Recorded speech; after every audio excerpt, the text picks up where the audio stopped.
Even the alien princess dropped her crown when the human walked in HFY, Sci-fi Story. The Great Hall of the Aurelian Empire was built to remind visitors how small they were. Its ceiling arched high like the inside of a mountain, glowing with soft blue light that came from living crystals grown over centuries.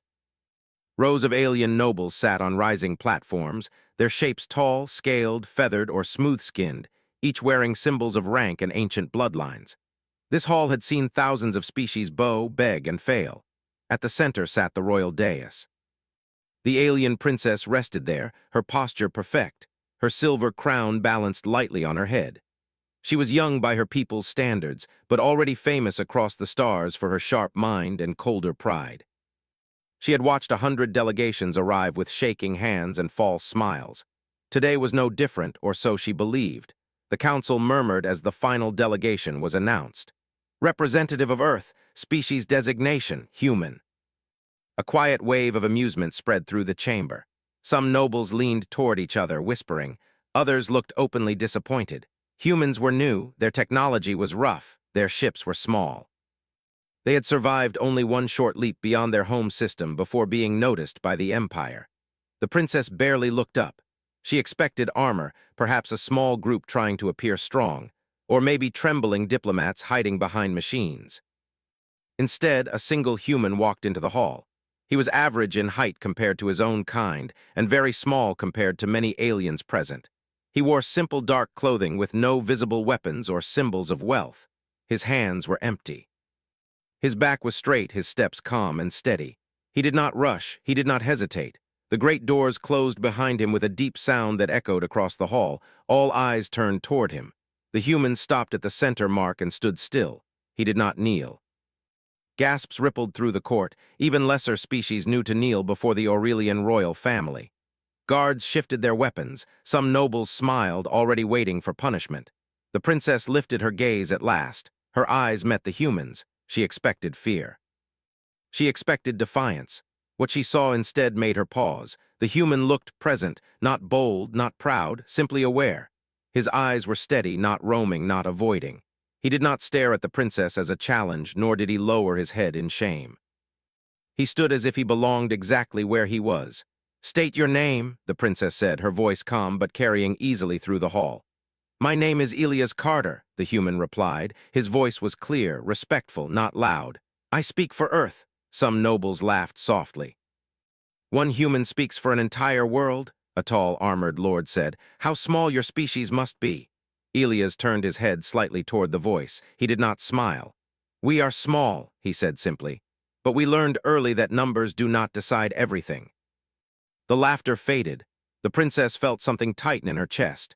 She shifted slightly on her throne, adjusting her grip on the armrest.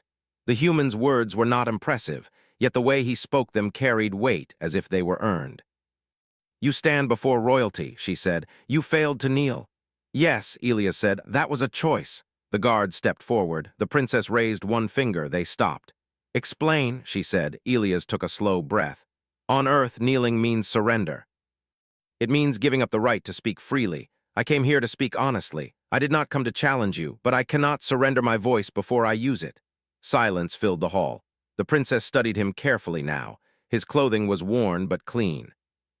His face showed signs of age and stress, the kind that came from long responsibility. This was not a ceremonial figure. This was someone used to standing alone. "You are either very brave," she said, "or very foolish." "On Earth," Elias replied, "we learned that those two things often look the same." A few nobles shifted uncomfortably. The princess leaned forward slightly. "Tell me, human," she said, "why should the Aurelian Empire care about your species at all?" Elias did not answer right away. He looked around the chamber at the towering figures, the glowing symbols, the ancient power carved into every surface. "Because you already do," he said at last. "If you did not, I would not be standing here." That answer landed harder than expected. The princess felt her fingers loosen. Her crown slipped. It was a small thing, a slight movement, but the sound of metal touching crystal echoed through the hall like thunder. The crown rolled to a stop near the edge of the dais. No one breathed. Royal attendants froze in place. Guards stared in shock. A dropped crown was a terrible omen spoken of only in old warnings. Elias did not move. He did not look at the crown. He kept his eyes forward, his posture unchanged, as if nothing had happened at all. The princess stared at him, her heart beating faster than she would ever admit. She had been startled, yes, but not by clumsiness. She had been startled by certainty. For the first time in many cycles, she felt unsure of the ground beneath her. "Proceed," she said quietly, ignoring the crown for now. Elias nodded once. "Humanity is not here to ask for protection," he said. "We are not here to beg for mercy or trade secrets. We are here because contact is no longer avoidable. We reached the stars because staying on Earth was not enough for us." A scholar raised a clawed hand. "Your species fights constantly. Your records show wars, division, destruction. Why should such a species be trusted?" Elias turned toward the scholar. "You are right," he said.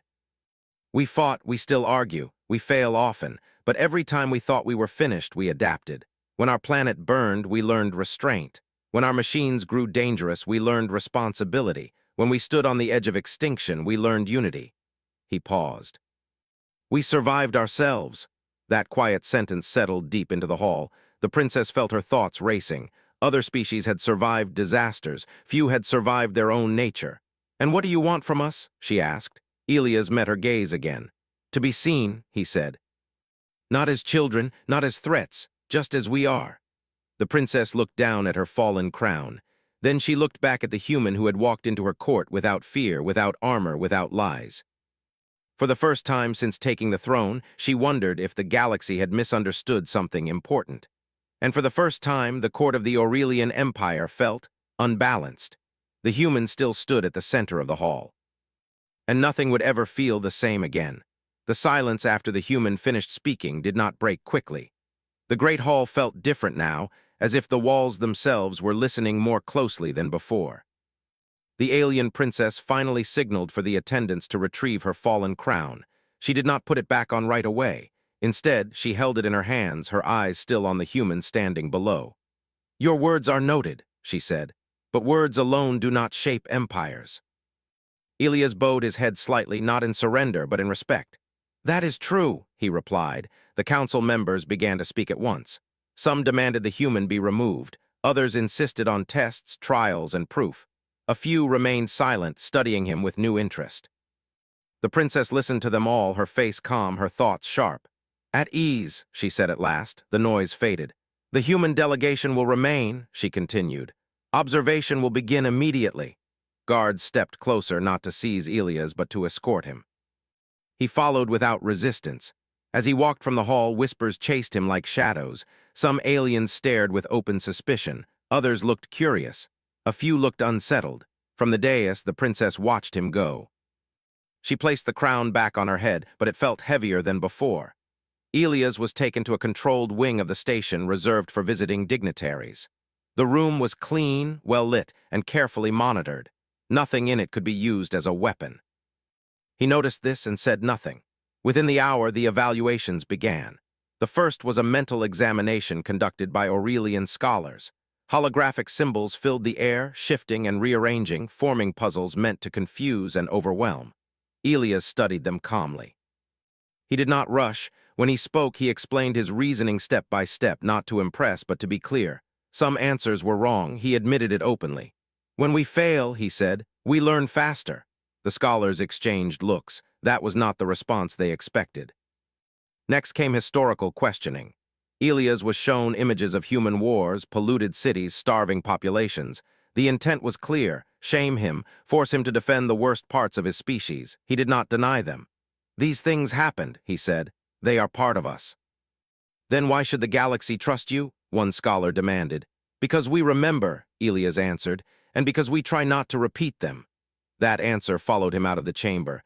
Later, a cultural council met with him. They questioned human leadership, asking why Earth sent only one representative. "Because unity is fragile," Elias said. "Too many voices would speak over each other. One voice must listen before it speaks." The princess observed these sessions from a private chamber, unseen. She noticed how Elias never raised his voice, never mocked the questions, never showed anger even when insulted. He answered slowly, carefully, as if every word mattered. She also noticed how often he admitted weakness. That troubled her more than arrogance ever could. Meanwhile, not everyone in the Empire accepted this quiet evaluation. Among the outer delegates was a rival species known for dominance and spectacle. They had watched the human from the beginning with thinly hidden contempt. To them, respect was taken, not earned through calm words. They began to plan. A formal gathering was announced, meant to celebrate first contact. In truth, it was designed to expose humanity's limits in front of the court, a test of endurance and presence. The princess approved it, believing observation would reveal the truth either way. The gathering took place in a wide ceremonial chamber. Nobles filled the balconies. Music echoed softly. Elias stood alone at the center again. This time, the pressure was intentional. The air density shifted, growing heavier, designed to strain weaker species. Lights flashed in unfamiliar patterns meant to disorient. The rival delegates spoke loudly, laughing, making sharp comments about human fragility. Elias felt the weight press on his chest. Breathing took effort. His vision blurred slightly. He stayed standing. He focused on slow breaths, on balance, on memory. On Earth, humans trained in far worse conditions. Heat, cold, thin air, panic. This was not new. The princess watched closely. Minutes passed, then more. Other species would have collapsed by now. Elias swayed once, then steadied himself. When the pressure finally lifted, murmurs rippled through the chamber. The rival delegates looked displeased. One stepped forward and spoke loudly. "Impressive endurance," he said. "But endurance alone does not make an equal." He gestured, and a projection appeared showing a simulated crisis. A failing station, evacuation routes blocked, energy systems unstable. "A simple scenario," the delegate continued. "Tell us, human, what would your species do?" Elias studied the image. He asked questions, clarified assumptions, then he answered. "We would prioritize people over systems," he said. "Stabilize what we can, evacuate what we must, and if we cannot save everything, we choose to save lives." "Even if it means loss," the delegate pressed. "Yes," Elias said. "We learned that survival is not about perfection." The room grew quiet again. The princess felt something shift inside her. Her empire valued preservation of structure above all else. The idea of choosing loss willingly felt dangerous, yet honest.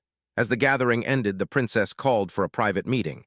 Elias was brought before her alone. "You do not behave like other envoys," she said. "I am not here to behave," Elias replied. "I am here to be real." She studied him in silence. "Do you fear this place?" she asked suddenly. Elias considered the question. "Yes," he said, "but fear does not always mean retreat. Sometimes it means attention." That answer stayed with her long after he was escorted away. That cycle, while most of the station rested, alarms screamed through the royal sector. An energy fluctuation surged through the station's core. Lights flickered. Gravity stuttered. Emergency barriers slammed into place. Engineers rushed to consoles. Systems reported conflicting data. The core was destabilizing. The princess rose from her seat, her comm tested. "What is happening?" she demanded. "Cascade failure," an engineer replied. "We are attempting containment." Time stretched thin. In a distant corridor, Elias felt the station shudder. He braced himself instinctively, scanning his surroundings. He had lived through earthquakes, power failures, orbital mishaps. He recognized the signs of a system fighting itself. A guard rushed past him, shouting orders. Elias stepped forward. "Where is the failure?" he asked. The guard hesitated, then answered. "Primary energy exchange." Elias followed without waiting for permission. By the time the princess reached the control chamber, she saw something unexpected. The human was already there, speaking quickly but clearly, pointing at displays, asking questions the engineers had not considered. He was not giving orders. He was connecting ideas. "If pressure keeps building here," he said, "it will overload the secondary channel. You need to vent, not contain." "That will damage the station," an engineer argued. "Better damage than destruction," Elias replied. The princess watched him act under pressure, not frozen, not panicked. Human. For the first time, she realized this moment was not a test. It was a choice. The control chamber shook as another surge ran through the station. Lights dimmed, then flared bright again. A deep sound rolled through the metal walls like a giant breath taken too fast. Engineers shouted readings to each other, their voices tight with stress. The alien princess stood near the central console, her hands clenched behind her back. She had faced threats before, but this was different. This was the heart of the station, the core that held the royal court, the council chambers, and thousands of lives together in fragile balance. Elias stood among the engineers, sleeves rolled back, his face focused. He did not look like he belonged there, yet his presence felt steady, like an anchor dropped in rough water. "The pressure keeps cycling," an engineer said. "Containment fields are failing." "Because you're fighting the system instead of guiding it," Elias replied. He pointed to a display where energy lines flashed red. "You're trying to hold everything in place. That works when systems are stable. This one is." One of the senior engineers turned sharply. "You do not understand our technology." Elias met his eyes. "You're right, I don't. But I understand systems under stress. This one is trapped." Another tremor hit. Several consoles sparked. A low alarm changed pitch. The princess stepped forward. "Explain," she commanded. Elias took a breath. "Your core is too efficient. It redirects excess energy back into itself. Under normal conditions, that keeps everything balanced. Right now, it's feeding the problem." The engineers hesitated. "You need to let it release," Elias continued. "Controlled loss, vent energy outward before it tears inward." "That would damage outer sections," one engineer said.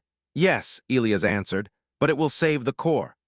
The princess looked at the displays. Calculations raced through her mind. Everything she had been taught said containment was strength, control was safety, loss was failure.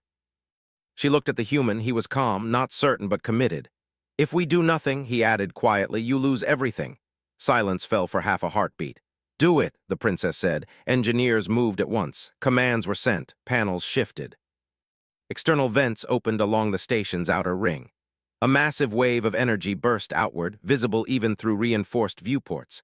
The station shuddered hard, then slowly began to stabilize. Alarms softened. Red lights turned amber, then green. Breaths were released all around the chamber. The crisis was not over, but it was no longer growing. Elias leaned against a console for a moment, catching his breath. His hands trembled slightly now that the pressure had eased. The princess noticed. She also noticed something else. One of the rival delegates stood near the back of the chamber, watching with narrowed eyes. He had arrived quickly, too quickly, as if he had known something would happen. The princess turned to a security officer. "Secure the area," she said. "No one leaves," the officer nodded. As engineers continued repairs, investigators moved quietly through the chamber. Data logs were reviewed, energy flows traced. It did not take long. "Princess," an analyst said carefully, "we've found an anomaly." The cascade was triggered externally, a minor adjustment made to the stabilizer hours before the failure. The princess's gaze hardened. "By whom?" The analyst hesitated, then displayed the record. The rival species' signature glowed on the screen. A low murmur spread through the room. The rival delegate stepped forward, lifting his hands. "This is a misunderstanding." "Is it?" the princess asked coldly. "You interfered with royal systems during a formal evaluation." "We merely wish to test resilience," the delegate said. "To expose weakness." "You endangered thousands," she replied. The delegate's eyes flicked toward Elias. "And yet the station stands thanks to your human." "That does not absolve you," she said. Guards moved in. The delegate glared at Elias as he was taken away. "This changes nothing," he hissed. "Humans are still fragile." Elias said nothing. He watched them leave, then turned back to the damaged displays. "You'll need to reinforce the vent pathways," he said to the engineers. "Otherwise, this could happen again." They listened. That alone felt strange. Hours later, the emergency was declared over. Sections of the station were damaged, but lives were saved. The royal court reconvened, tension heavy in the air. Elias stood before them once more. This time, no one laughed. The princess rose slowly from her throne. Her crown gleamed under the lights, steady on her head. "Today," she said, "this court witnessed truth under pressure." She gestured toward Elias. "This human did not cause our crisis. He did not benefit from it. Yet when faced with danger, he acted, not for power, not for praise, for survival." She turned her gaze to the assembled nobles. "Many of you value perfection, control, systems that never bend. Humanity bends, that is not weakness, that is how they endure." A murmur of agreement spread, hesitant but real. The princess looked back at Elias. "You stepped forward without authority." "Yes," he said simply. "Why?" she asked. "Because waiting would have cost lives," Elias replied. The answer was plain, honest, impossible to argue with. The princess nodded once. "Humanity will no longer be evaluated as a minor species," she announced. "They will be observed as a developing power." The hall reacted instantly. Shock, debate, fear, interest. Elias felt the weight of that declaration settle over him. This was not victory, it was responsibility. Later, in a quiet observation chamber overlooking the stars, the princess met Elias alone. The lights were dim. The vast spread of space shimmered beyond the glass. "You changed the balance today," she said. "I didn't intend to," Elias replied. "I just did what needed doing." She studied him for a long moment. "Your kind does not wait for permission." "We wait when it matters," he said. "We act when it doesn't." The princess considered that. "Many empires fall because they act too late," she said, "or too soon." "Then timing matters," Elias said. "So does courage." She looked at the stars. "My people have grown comfortable," she admitted quietly. "We built systems to protect us from chaos. Perhaps we forgot how to face it." Elias followed her gaze. "Chaos doesn't ask permission," he said. "It just arrives." A faint, unexpected smile touched the princess's lips. "You have given this court much to consider," she said, "and the galaxy as well." Elias inclined his head. "That was always the goal." As he left the chamber, the princess remained by the window, watching a small human ship dock against the vast structure of the station. Small, yet unbroken. For the first time in her reign, she wondered not how long her empire would last, but how it would change. And she suspected the answer had just walked through her doors. The royal court gathered again under calmer lights, but the air was heavier than before. News of the sabotage attempt and the humans' role in saving the station had spread across the empire. Delegates arrived early. Guards doubled their watch. Every movement felt watched, measured, remembered. Elias stood once more at the center of the great hall. This time no one whispered. The alien princess entered last. Her steps were steady. Her crown rested firmly on her head, but it no longer felt like a wall between her and those below. She took her seat and let the silence stretch until every eye was on her. "Today," she said, "we conclude what began with first contact." She looked directly at Elias. "Human representative, you may speak." Elias felt the weight of the moment. He did not raise his voice. "Humanity does not seek dominance," he said. "We seek survival with purpose. We learned long ago that strength alone builds nothing that lasts." Some nobles shifted. Others listened closely. "We will defend ourselves," Elias continued. "We will protect our people, but we would rather build bridges than walls. We came to the stars not to escape others, but to understand them." The princess nodded slowly. "You acted during crisis without promise of reward," she said. "You accepted risk without authority. You showed restraint when given power." She stood. "In my empire," she continued, "we value legacy. Today I choose the kind of legacy we will leave." The hall held its breath. "Humanity will be recognized as an allied civilization," she declared. "Not beneath us, not above us, beside us." The reaction came like a wave, gasps. Voices, heated murmurs. Some nobles rose in protest. Others bowed their heads in acceptance. A few smiled with sharp interest. The princess raised her hand. "This decision is final." Silence returned, slower this time, but deeper. She stepped down from the dais. Gasps echoed again. No Aurelian ruler had stepped down during a formal declaration in recorded history. The princess stopped a short distance from Elias, close enough that he could see the faint tension in her eyes. Close enough that the entire court could see them standing on the same level. "You walked into this hall without fear," she said. "Not because you were fearless, but because you were honest." She lifted her crown. For a moment, the galaxy seemed to pause. Then she extended it forward, not offering it away, but holding it between them, a symbol no longer used as distance, but as trust. "I ask you," she said, "will humanity stand with us when comfort fails and systems break?" Elias did not touch the crown. He met her eyes. "Yes," he said, "because that is when we are strongest." The princess placed the crown back on her head. Then she bowed. It was not deep. It was not surrender. It was recognition. The court erupted, not in outrage, but in something far more powerful, understanding. In the cycles that followed, the galaxy adjusted. Human envoys arrived, not with fleets, but with engineers, teachers, and listeners. They worked alongside alien specialists, sharing methods learned from scarcity and adaptation. They did not claim perfection. They shared process. Some species resisted. They tested boundaries. Humanity answered calmly, firmly, and without cruelty. When trade routes failed, humans rerouted them. When negotiations stalled, humans listened longer. When danger came, humans acted. Elias returned to Earth briefly. He stood beneath open skies and felt gravity pull at him again. He spoke to leaders not as a hero, but as a witness. "They are not gods," he said. "They are not monsters. They are like us, only older, and they are watching what we choose to be." Humanity chose carefully. Back on the Aurelian station, the princess watched reports scroll across her private display. Incidents decreasing. Cooperation increasing. Fear slowly giving way to curiosity. She summoned Elias once more. They stood together near the observation window, stars spread endlessly before them. "You changed more than policy," she said quietly. "You changed perspective." Elias shook his head. "I just showed up." "That," she replied, "is rarer than you think."